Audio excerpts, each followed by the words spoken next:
Konnichiwa, everyone. Okay, so that was the final game in Japan, and Warriors, they're 2-0. 2-0 in the preseason. We know what happened last season. They went undefeated in the championship. Let's see if we can go undefeated. Even though I will say it was only against the Wizards, like 2-0 is still 2-0. And I was really impressed with the second unit. Was it the second unit or the third unit? I think it was more the third unit. Like at the really end of the bench guys and the guys trying to get training camp deals. Like I was really impressed. Like these two games. Like the bench has done a great job. Especially the rookies. And the player of the game, man, that in, obviously. But it's going to be Patrick Baldwin Jr., obviously. PBJ was definitely the player of the game. Might I say he could definitely be the next Kevin Durant. I'm playing. No, I'm not going to say that. I'm not going to say that. He's not the... Yeah, KD is different. KD is different. Kevin Durant, if you didn't know, KD, not Cash Doll. Not Cash Doll. KD is Kevin Durant. And, yeah. Patrick Baldwin, he just looked great today. Look at the stats. 4 for 6 from the field. He attempted one shot. I think it was just a mid-range shot. But he hit 4 or 5 threes, 80%, 12 points. He just hit some big threes in that fourth quarter. And he just looked comfortable. But you guys got to remember, this is Patrick. Okay, I'm going to say PBJ. I'm not going to say Patrick Baldwin. I'm going to say this is PBJ's first 2 actual real game actions in like 6-7 months. Like he went from college to preseason basketball. Remember, no summer league, none of that. Like everybody just got healthy for training camp, which is great. Like this is a great start for everything. Yeah, Patrick Baldwin, he was definitely the player of the game. He had probably 4 or 5 shots in the fourth quarter. It felt like 4 or 5 shots. He hit 4 shots in all, but I think he hit 3. I know he had a big corner 3. He had a 3. He should have got an and 1 on Taj Gibson. Absolutely just slapped his arm. His arm went to the side. That was crazy. I really want to talk about the 2 guys I talked about, not yesterday, but 2 days ago, who I think have a chance, who have a real chance. I don't think Pat Spencer has a chance, even though he tried to absolutely destroy whoever was in the way. I don't know who he tried to dunk on. Pat Spencer tried to dunk on, but he tried to dunk on somebody. I don't know if I can get that clip, but Pat Spencer, he was trying to get a highlight this game. They were a plus 20. Wow, Mac McClung, Patrick Baldwin, and Pat Spencer were a plus 20. Wow, Patrick Baldwin was a plus 23 in the game. Oh, I'm so glad I'm looking at the NBA stats again, man. This is just fun. This is very fun. Oh yeah. I was gonna say the 2 guys, Mac McClung and Travion Williams. I say Travion Williams does have a chance, and then they played him more minutes. And yeah, I'm gonna start with him first. The first play of the game, I think it was one of his first few plays. Like it just felt like Draymond when it just felt like Draymond the way he was at the top of the key, just looking at the court, everybody in the court, pass to somebody cutting to the rim, no look. That looked nice. He had a little post hook or post fade. Like he just looked good around spacing, and he looks like I said, I think he could be like a Draymond type player for the Warriors if they decide to pick him up. He's a young guy right out of Purdue, just like I said. He's one of my favorite players out of college. Like for real, he was for real really one of my favorite players. And I don't know, he looked great. He had 6 rebounds. He was really tenacious. He looked decent on defense. He looked pretty good on defense. Yeah, only 2 points he had that post took. And yeah, he looked pretty good. And then we got Mac McClung. We already know, if you didn't watch the Summer League highlights, and if you didn't watch this game, you don't know who Mac McClung is. He played the whole fourth quarter. And, dude, he might not be the most high IQ player like a Travion Williams or a Pat Spencer. Because Pat Spencer, if you watch the games, he's actually pretty good. He's a high IQ player, but he's not as high. Come on. But he can just come in and score. He's like a light Lou Williams. Whoa. Oh, wait. I didn't mean it like that. But he's just a spark off the bench that can score. Like, he's not the best point guard, but he can come off the bench and score for real. Like, he can come in and spark. come in and score a quick bucket or two or catch fire. He can come in and dunk like he had a dunk this. I think his first bucket this game was a dunk. He had 9 points in 12 minutes. He played the whole fourth quarter, but he could easily, I think he could easily, obviously he could easily replace Chris Chiozza, who's on the Nets now, ironically, that he's back on the Nets. Yeah, I think Mac McClung would be nice. You guys should comment below what you guys think. Who should get that spot? And it's like, I'll probably do a poll. Can you do polls? I don't know if you can do a poll. I don't know if I can do one. But should it be Travion Williams, Mac McClung, or Pat Spencer? Yeah, Jerome Robinson. I don't even know if I should say it, but I say Jerome Robinson too, but I definitely don't think he's going to get it. Sadly, Klay Thompson or Iguodala didn't play this game. That sucked. I kind of did guess Iguodala wasn't going to play this game because he's like 100 years old in basketball years. And, yeah, why does he need to play preseason basketball? He's been through this 19 times or 18 times. This is his 19th year. And Klay, not weirdly, but I heard today that he did not play any pickup basketball in the summer. No games, none of that. Because, obviously, his experience with the Achilles. Like, he tore his Achilles playing a pickup game, and that's understandable. That is very understandable. It sucks, though, because I know he's going to be a heck of a spotter. He's going to be hitting spot-up shots like it's nothing this year. He shoot like 60% on spot-up jumpers, because that's pretty much, it's probably all he worked on this summer.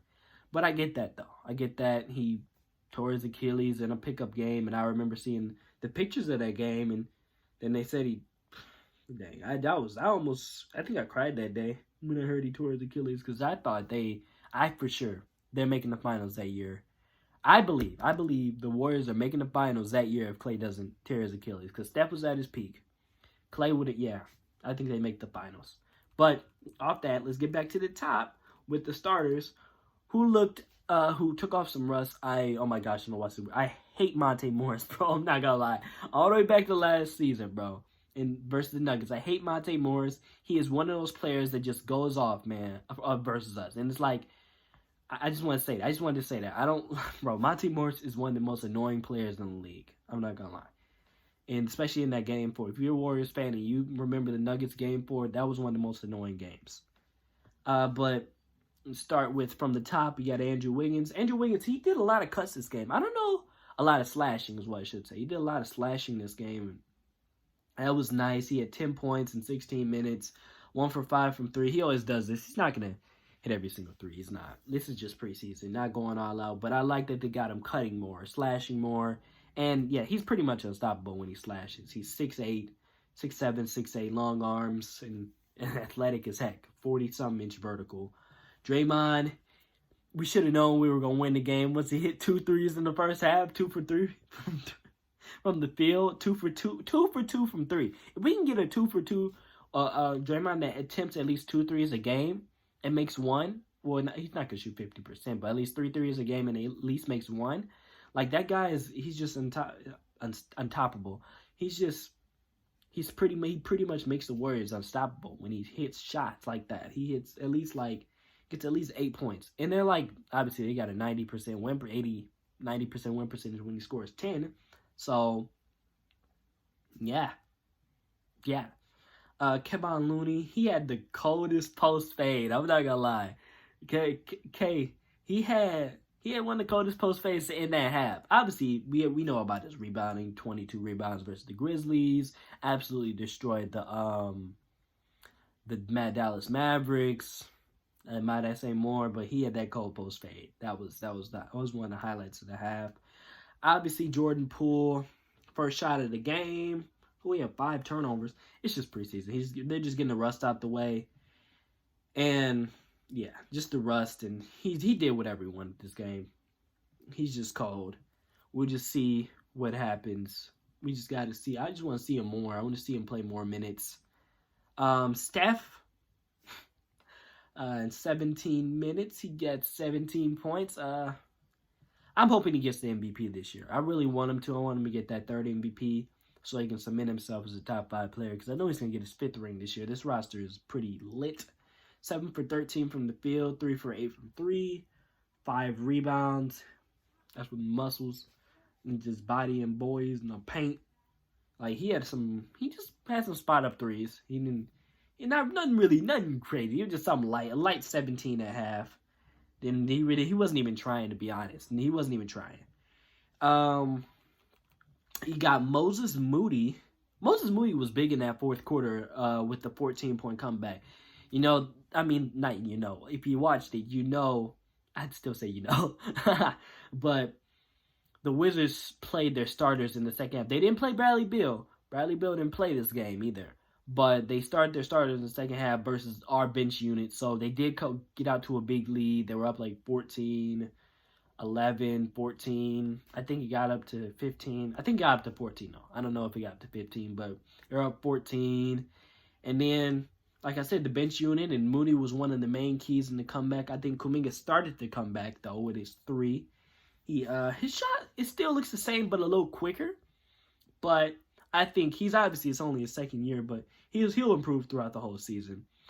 And Moses Moody, he's just built different. He's still my favorite. He was my favorite player out of the 2021 draft. Yeah, the 2021 draft. But like I said, JK, I was gonna say JK. I don't know what his role is yet. I don't know, because he looked incredible on defense. He looked like Andrew Wiggins on defense. Like, obviously not Minnesota Wiggins, who wasn't trying on defense, but he looked like he was just tenacious on defense. I really loved it. And I said taking advantage, but he was doing his thing on defense. That's what I wanted to say. And I can't wait to see more of Kuminga on defense because he looked great. I don't know if he's capable of being a point forward, but he just looked. Him and Wiseman on the court, I don't think they can coexist. I don't know if they can coexist yet because of his jumper or his I like his passing, but it's just like he just can't get in the paint with Wiseman down there because Wiseman's the spacing is just not a good thing with him and JK and Wise. The spacing it's just not it. And obviously we can talk about Wise. He hit a 3. He can do that. You guys got to remember James Wiseman. He can definitely hit 3s. He is like that. But 2 for 7, 3 for 4. He's not going to score 28 every game or 20 every game. So don't get mad. His hands are still slippery. The heck, he still drops the ball. That's just reps though. Once he gets more reps, he'll be able to grasp the ball, dunk it.